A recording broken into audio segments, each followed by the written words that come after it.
മണിപ്പൂരിൽ രാഷ്ട്രപതി ഭരണം ഏർപ്പെടുത്തി. പുതിയ മുഖ്യമന്ത്രിയുടെ കാര്യത്തിൽ ബി.ജെ.പിയിൽ സമവായം ആകാത്തതിനെ തുടർന്നാണ് ഈ നടപടി. രാഷ്ട്രപതി ഭവൻ വിജ്ഞാപനം പുറത്തിറക്കിയെന്ന് ഞങ്ങളുടെ ബ്യൂറോ റിപ്പോർട്ട് ചെയ്യുന്നു. ഡൽഹിയിൽ നിന്ന് വിനീത വിജയ് വിവരങ്ങളുമായി ചേരുന്നു. വിനീത, മണിപ്പൂരിൽ രാഷ്ട്രപതി ഭരണം വരുമെന്ന് നമ്മൾ പ്രതീക്ഷിച്ചില്ല, പക്ഷേ തീരുമാനമാകാത്തതുകൊണ്ട് രാഷ്ട്രപതി ഭരണം ഏർപ്പെടുത്തി കഴിഞ്ഞു. എന്താണ് കൂടുതൽ അപ്ഡേറ്റ്സ്?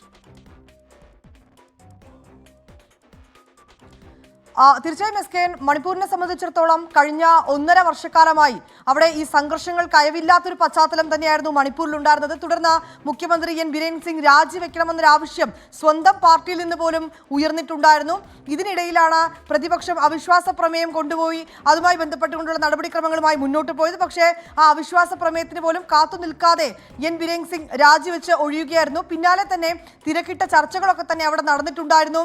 എം പി സംബിത് പാത്രെ അടക്കം കേന്ദ്രം മണിപ്പൂരിലേക്ക് അയച്ചുകൊണ്ട് ഈ പ്രശ്നം പരിഹരിക്കുന്നതിനും പുതിയൊരു മുഖ്യമന്ത്രിയെ എൻ ബിരേൻ സിംഗിന്റെ പകരക്കാരൻ ആര് എന്ന് അദ്ദേഹത്തെ കണ്ടെത്തുന്നതിനൊക്കെ വേണ്ടിയുള്ള ചർച്ചകളൊക്കെ തന്നെ നടന്നിട്ടുണ്ടായിരുന്നു. പക്ഷേ ഈ കഴിഞ്ഞ ദിവസങ്ങളിലേക്കടക്കം മാരത്തോൺ ചർച്ചകളാണ് ഇംഫാലിലെ ഹോട്ടലിലടക്കം എം പി സംബിത് പാത്രയുടെ നേതൃത്വത്തിൽ നടന്നിട്ടുണ്ടായിരുന്നത്.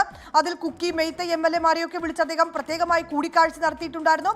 പക്ഷേ ആ കൂടിക്കാഴ്ചയിൽ ഒന്നും തന്നെ സമവായമായിട്ടുണ്ടായിരുന്നില്ല. തുടർന്നാണ് ഇന്നലെയും എം പി സംബിത് പാത്ര ഗവർണർ അജയ് കുമാർ ഭല്ലയെ നേരിട്ട് കണ്ട് കാര്യങ്ങൾ ബോധിപ്പിച്ചത്.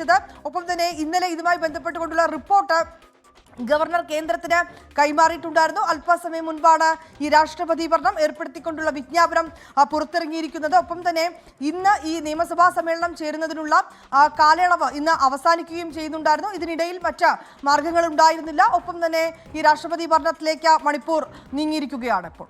എസ്.കെ.